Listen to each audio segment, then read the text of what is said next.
Sergio, volevo partire da te. Lando Parrini è un regista severo, ambizioso, ma a volte anche spietato. Quanto c'è della tua persona? Se c'è qualcosa della tua No, io sono una persona buona.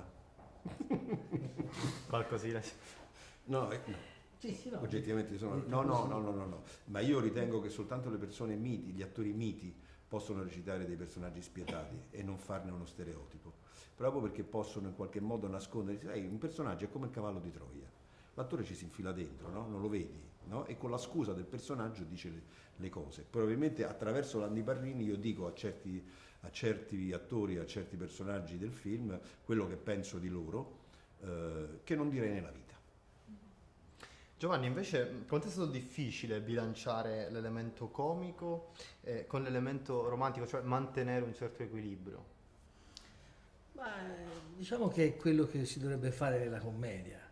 La commedia non è un film comico, la commedia è un dipanarsi di accadimenti dove si passa dal drammatico al comico attraversando una strada, cioè come la vita, no? La vita ti riserva delle cose super drammatiche o super divertenti nell'arco di una giornata. Quindi la commedia deve essere trattata così, penso alle commedie dei grandi maestri del nostro cinema, non mi ricordo la Grande Guerra per quanto mi fa ridere, mi ricordo la Grande Guerra per quanto mi fa emozionare, ecco.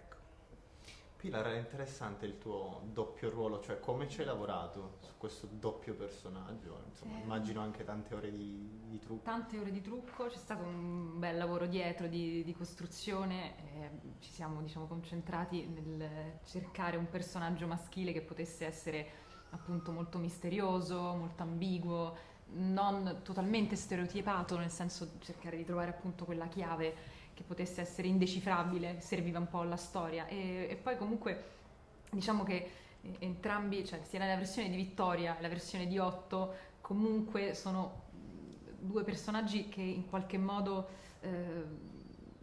trovano difficoltà a esprimersi totalmente, ma sicuramente quando Vittoria si mette la maschera di Otto riesce a essere più efficace. Quindi per me è stato molto, molto bello, è sempre stimolante quando devi fare una cosa così diversa da te e non c'è niente di più diverso che cambiare sesso. Quindi, insomma, cioè, è una cosa che quando ti capita la devi prendere con una misura giusta. Giovanni Sergio, c'è una frase che mi ha colpito nel film che torna un po' in tanti film di questi ultimi 20 anni. Roma ti fa sentire inadeguata. Forse questa frase è ancora più veritiera, soprattutto sul mondo dell'audiovisivo. Lo pensate? Chi la dice la frase? Come? Chi la dice questa frase nel film? Lei. Io la dico. Roma ti. Ah, non la dici con La me? dico io quando mi sfogo, che dico non Sì, ce la faccio che più, che sempre decidi qua di ad tornare. aspettare i provini, sì e no. Roma ti fa sentire inadeguata, No, è penso vero. che Roma è nella sua proprio storia e natura essere amata e odiata. Una delle più belle definizioni che ho sentito di Roma è in un verso di una canzone di De Gregori, insomma, una cagna in mezzo ai maiali. La filmografia invece volevo farla a tutti questa domanda, molti film negli anni hanno cercato di raccontare diciamo diverse forme di amore nel corso del tempo con difficoltà e altre. Voi qual è il vostro titolo preferito, quello a cui tornate? Il titolo romantico, la commedia romantica? Di un film del Commedia passato? romantica Sì, sì. preferita, ma per me del passato forse il dramma della gelosia. Mi piace tantissimo perché mi piace che viene data dignità all'amare due persone, non so, ha dei sentimenti moralmente, eticamente non giusti, eppure se li racconti in maniera umana, ben fatta e divertente e vera, diventano universali perché insomma ci parlano a tutti. Tutta la vita è una cosa meravigliosa.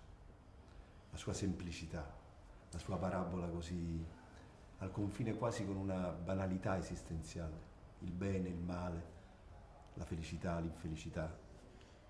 Io sono rimasto folgorato da Io e Annie. Secondo me quella è una commedia romantica fantastica. Giovanni, poco fa parlavi della tradizione della commedia italiana, no? Negli anni 80, 90 ovviamente c'è tanta tradizione. Oggi che stato di salute siamo, secondo te? Gli ultimi 2 o 3 anni la commedia italiana? Guarda, c'è sempre stato questo equivoco negli ultimi 20 anni tra film comico e commedia. Siccome Il bello e il cattivo tempo l'hanno fatti comici dagli anni 80 in poi, si è perso il senso della commedia proprio, si è proprio perso.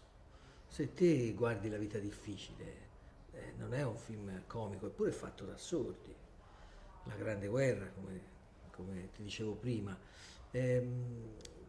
A me piace quel tipo di commedia lì, poi non sempre riesco a andarci dietro, ho lavorato anch'io con tanti comici, mi sono venduto alla comicità. Quando riesco a farlo, credo che il vero senso della commedia sia quello, e quindi ti devi rifare a quei film là e non ai film dei comici.